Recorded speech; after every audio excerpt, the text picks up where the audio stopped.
जय हिंद दोस्तों। आज हम लोग जानेंगे कि सीएए यानी कि सिटीजनशिप अमेंडमेंट एक्ट क्या है, जिसको हम हिंदी में नागरिकता संशोधन कानून के नाम से जानते हैं।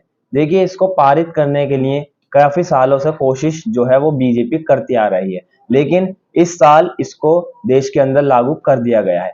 तो आज हम लोग इसी के बारे में जानेंगे कि आखिरकार ये सीएए है क्या, सिटीजनशिप अमेंडमेंट एक्ट आखिर किसको कहते हैं। तो देखिए, सबसे पहले मैं आप लोगों को ये क्लियर कर दूं कि इस कानून को लेकर हमारे देश में रह रहे नागरिकों पर कोई भी प्रभाव नहीं पड़ेगा, ऐसा बीजेपी कहती है। आइए जानते हैं आखिर सीएए है क्या। देखिए, सीएए को देश के अंदर लागू करने की जो मेन वजह ये लोग बता रहे हैं उसको हम लोग समझते हैं।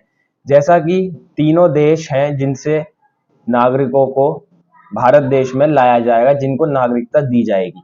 सबसे पहला देश है पाकिस्तान, दूसरा देश है अफगानिस्तान, तीसरा देश है बांग्लादेश। इनके मुताबिक बांग्लादेश, पाकिस्तान और अफगानिस्तान के जो गैर मुस्लिम लोग हैं वो वहां पर बहुत परेशान हैं, उनको देश की नागरिकता इस वजह से दी जाएगी। तो आइए जानते हैं किन किन समुदाय के लोगों को देश की नागरिकता प्रदान की जाएगी, जिनमें सबसे पहले हिंदू, सिख, ईसाई, जैन, पारसी और भी अन्य धर्मों के लोगों को लाया जाएगा, मुसलमानों को छोड़कर। आखिर बीजेपी ये क्या साबित करना चाहती है कि सिर्फ मुसलमानों को छोड़कर ही देश के अंदर और धर्म के लोगों को लाया जाएगा। इस कानून के मुताबिक कोई भी गैर मुस्लिम जो 31 दिसंबर सन 2004 से पहले भारत आया है और वो भारत के अंदर रह रहा है, उसको सरकारी पोर्टल पर जाकर रजिस्ट्रेशन कराना होगा, उसको हमारे देश की नागरिकता प्रदान हो जाएगी। अब अरविंद केजरीवाल जी के अनुसार अगर हम लोग जाने तो देखिए वो क्या कहते हैं।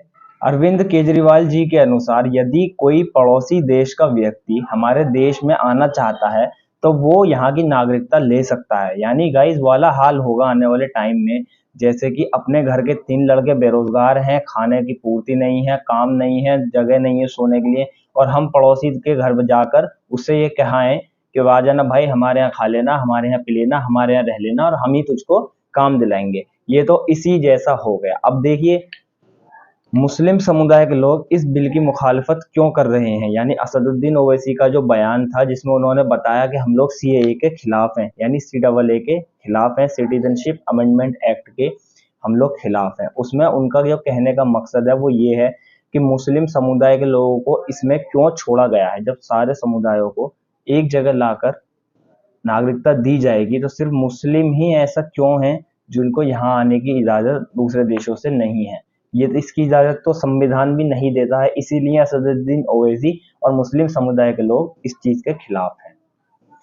और आप लोग हमें कमेंट बॉक्स में बताएं, क्या ये सीएए से हमें होने वाले फायदे होंगे या नुकसान होंगे। अब अरविंद केजरीवाल जी कहते हैं कि ये बीजेपी एक बहुत गंदा षड्यंत्र रच रही है, जिसका कहने का मतलब ये निकलता है कि आने वाले वक्त में चुनाव से पहले ही सीएए क्यों लागू किया गया है। इसका सीधा सीधा एक मकसद हम लोग सोच सकते हैं, जो कि अरविंद केजरीवाल जी ने हमको बताया कि ये लोग बीजेपी वाले जब तीनों देशों के लोगों को यहाँ की नागरिकता देंगे तो वो लोग इनसे खुश होकर इन्हीं का वोट बैंक बनेंगे, यानी कि वो लोग इन्हीं को वोटिंग करेंगे। अब इस चीज से हमारे देश की अर्थव्यवस्था पर फर्क तो पड़ेगा, क्योंकि बांग्लादेश, पाकिस्तान से आने वाले लोगों की संख्या 1, 2, 10, 20 या 1000, 2000 में नहीं है, उनकी संख्या करोड़ों में होने वाली है। अब देखना यह है कि हमारे देश के प्रधानमंत्री श्री नरेंद्र मोदी जी और गृह मंत्री श्री अमित शाह जी इनको जगह कहाँ देते हैं। सोचने वाली बात तो ये है। अब देखिए, इस चीज को हम लोग सीरियसली क्यों ना लें, इस चीज को सीरियसली लेना पड़ेगा। आज नहीं तो कल इसके नुकसान हमें उठाने पड़ेंगे। जैसा कि अरविंद केजरीवाल जी दिल्ली के मुख्यमंत्री है, पढ़े लिखे नेता हैं, और असदुद्दीन ओवैसी भी पढ़े लिखे नेता हैं। इन लोगों ने बहुत हिसाबो किताब लगा लोगों कर जब भी हम लोगों तक ये खबर पहुंचाई कि सीएए देश के लिए खतरा है।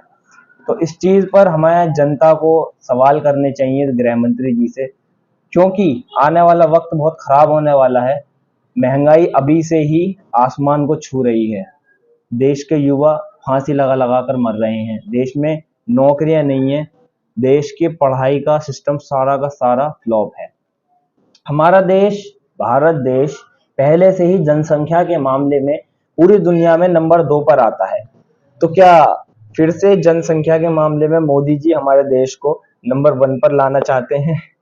तो वो तो खुद ही आ जाएगा कुछ सालों बाद, इसकी जरूरत ना थी CAA को लागू करने की। देखिए, CAA खाली CAA अभी लागू हुआ है, आने वाले वक्त में NRC और NPR को भी लागू कराया जाएगा। ये बहुत बड़ी मेरे हिसाब से साजिश है जो कि बीजेपी वाले कर रहे हैं। अभी देखिए, इन लोगों ने अपना वोट बैंक तो पक्का कर ही लिया है। हमारे मुताबिक इन लोगों को ऐसा नहीं करना चाहिए था, क्योंकि देश है, देश के अंदर सभी धर्म के लोगों को एक साथ रहना चाहिए। अगर सारे धर्म के लोग आजादी के वक्त पर एक साथ एकजुट होकर ना लड़ते तो आज हमारा देश शायद ही अंग्रेजों के चंगुल से आजाद हो पाता।